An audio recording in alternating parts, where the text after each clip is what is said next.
नमस्कार दोस्तों, मैं हूं वसुंधरा झा और आप देख रहे हैं द मधुबनी कैनवास। मिथिला के पारंपरिक रहन सहन पर आधारित हमारी विशेष मधुबनी पेंटिंग श्रृंखला में आपका एक बार फिर से स्वागत है।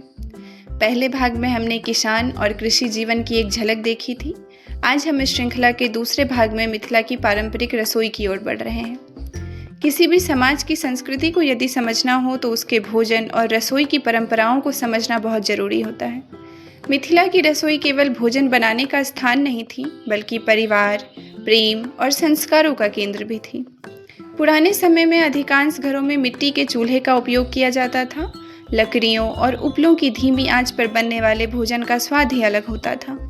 सुबह की शुरुआत रसोई से होती थी और पूरे परिवार का दिन भी उसी के आसपास जुड़ा रहता था।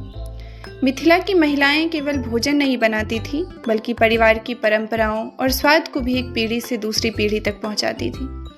दाल, भात, तरकारी, चूड़ा दही, सत्तू और अनेक पारंपरिक व्यंजन मिथिला की पहचान रहे हैं। यहाँ के भोजन में सादगी भी है और अपनापन भी। ग्रामीण जीवन में रसोई घर का सबसे जीवंत हिस्सा माना जाता था। चूल्हे की आंच, मिट्टी के बर्तन और परिवार के साथ बैठकर भोजन करने की परंपरा जीवन को एक विशेष गर्माहट देती थी। आज आधुनिक रसोई और गैस चूल्हों का समय है, लेकिन मिट्टी के चूल्हे की वह सोंधी खुशबू और उससे जुड़ी यादें आज भी लोगों के दिलों में जीवित हैं।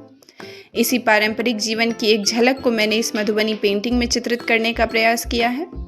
मेरा उद्देश्य केवल एक चित्र बनाना नहीं, बल्कि हमारी संस्कृति की उन सुंदर स्मृतियों को सहेजना है जो धीरे धीरे समय के साथ कम होती जा रही हैं। मुझे उम्मीद है कि यह प्रस्तुति आपको पसंद आएगी।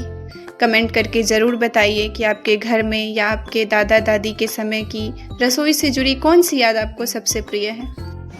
अगर वीडियो अच्छा लगा हो तो लाइक और शेयर ज़रूर कीजिए और द मधुबनी कैनवास को सब्सक्राइब करना ना भूलें। हमारी श्रृंखला का अगला भाग भी जरूर देखिए, जहां हम मिथिला के पारंपरिक जीवन की एक और महत्वपूर्ण दृश्य को मधुबनी कला के माध्यम से प्रस्तुत करेंगे। धन्यवाद।